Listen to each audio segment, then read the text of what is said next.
శాతవాహన సామ్రాజ్యాన్ని పరిపాలించిన రాజుల్లో హాలుడు ఒకరు. ఈ హాలుడు 17వ శాతవాహన చక్రవర్తి.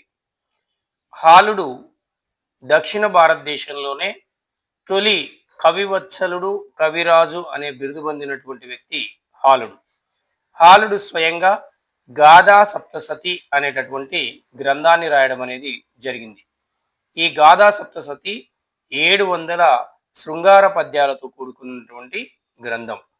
ఈ గాథా సప్తసతి శాతవాహన కాలంలోని సామాజిక, ఆర్థిక పరిస్థితుల గురించి మరియు అప్పుడున్నటువంటి ఆ సమాజంలో ఉన్నటువంటి స్త్రీల యొక్క స్థితిగతుల గురించి వివరించడం జరిగింది ఈ హాలుడు రాసినటువంటి గాథా సప్తసతిలో.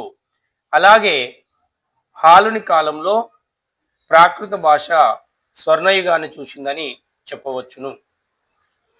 హాలుడు శ్రీలంకపై దండయాత్ర చేసి శ్రీలంక రాకుమారి అయినటువంటి లీలావతిని వివాహమాడడం అనేది జరిగింది.